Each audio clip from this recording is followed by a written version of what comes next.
एक समय जब ब्रह्मांड का संतुलन टूट चुका था, अधर्म अपने चरम पर था, आसुरों की सेना ने स्वर्ग पर कब्जा कर लिया था। हमारे अस्त्र बेकार हो गए। देवता पहली बार असहाय हो गए थे। अब कोई हमें रोक नहीं सकता, सब हमारा होगा। स्वर्ग अब सुरक्षित नहीं, हमें नारायण की शरण लेनी होगी।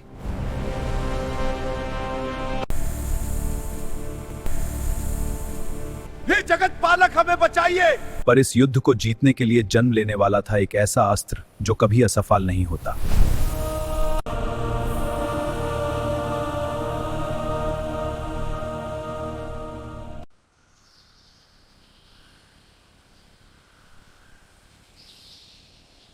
असुर हमारे लोगों पर कब्जा कर चुके हैं, स्वर्ग जल रहा है। हमारे अस्त्र असुरों पर प्रभाव नहीं कर रहे हैं।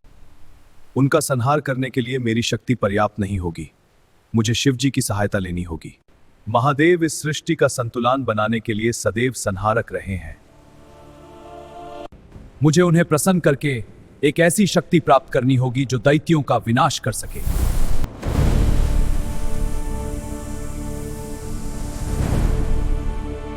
मुझे तपस्या करने के लिए एक पवित्र और निर्जन स्थान ढूंढना होगा, यहीं से आराम होगी मेरी तपस्या। वैकुंठ छोड़कर विष्णु चल पड़े कैलाश की ओर, जहां तपस्या से ही शक्ति प्रकट होती है।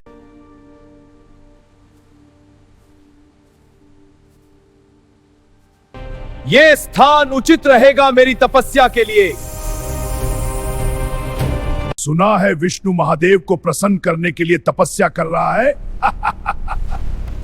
वो कोई भी अस्त्र प्रकट कर ले, हमारा कुछ नहीं बिगाड़ सकता।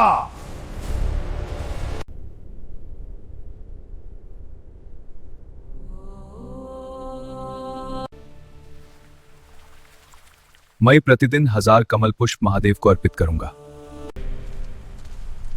ओम नमः शिवाय। ओम नमः शिवाय। इसी तरह विष्णु रोज पुष्प चुनते और महादेव की तपस्या में लीन हो जाते। दिन बीत गए, महीने बीत गए, वर्ष बीत गए, पर भक्ति में कभी कमी नहीं आई। ओम नमः शिवाय।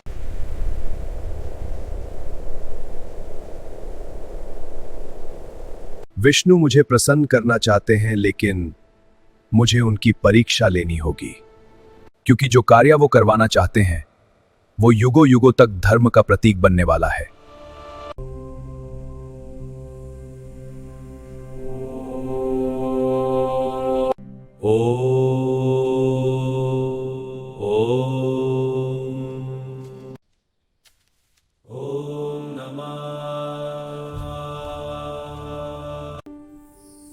ये तो 999 पुष्प ही हैं। मैंने तो प्रतिदिन 1000 पुष्प अर्पित करने का संकल्प लिया था। मुझे आखिरी पुष्प लाना होगा, अन्यथा मेरी तपस्या अधूरी रह जाएगी।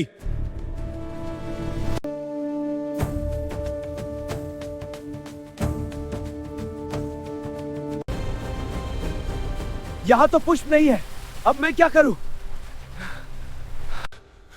लगता है महादेव मेरी परीक्षा ले रहे हैं, परंतु मैं भी हार नहीं मानूंगा। मेरी आंख कमल नायन है, अब मुझे अपनी आंख ही पुष्प की जगह अर्पित करनी होगी।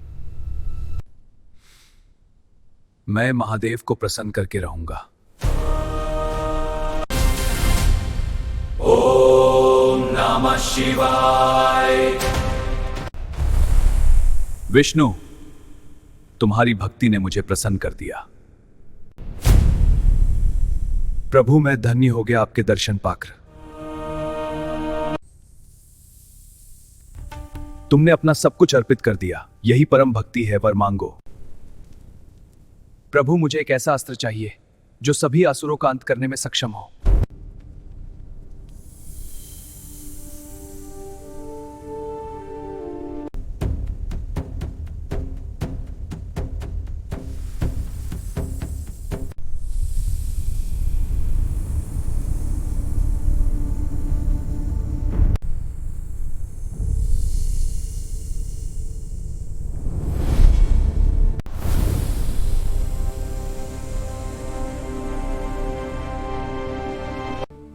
ये सुदर्शन चक्र है, ये कभी असफल नहीं होगा। इसका प्रयोग केवल न्याय के लिए करना। यदि इसका दुरुपयोग हुआ तो सर्वनाश हो जाएगा, क्योंकि इस अस्त्र को बहुत ही बड़े कार्य करने हैं।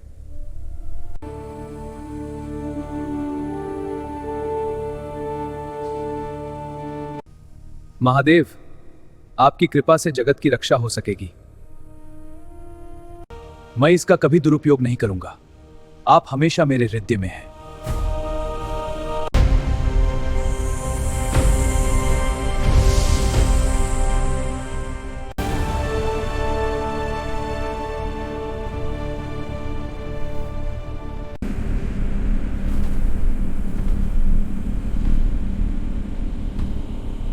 देवताओं का युग समाप्त हो चुका है, अब सिर्फ राक्षसों का राज चलेगा।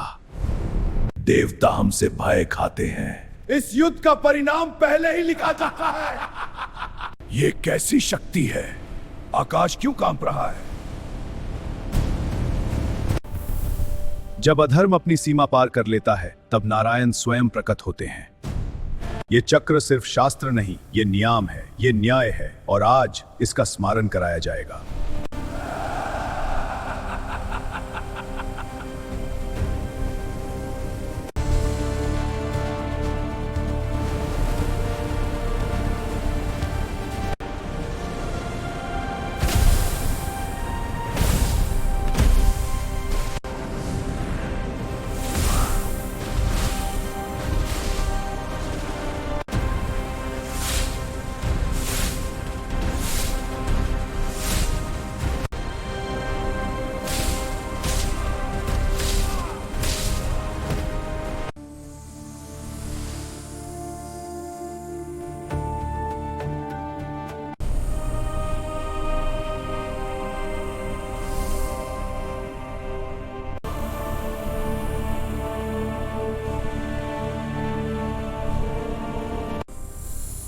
तीनों लोकों में शांति छा गई। दिन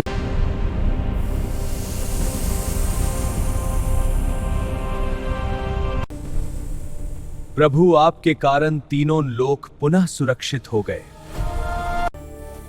अधर्म का अंधकार समाप्त हुआ और धर्म का प्रकाश पुनः जगमगा उठा।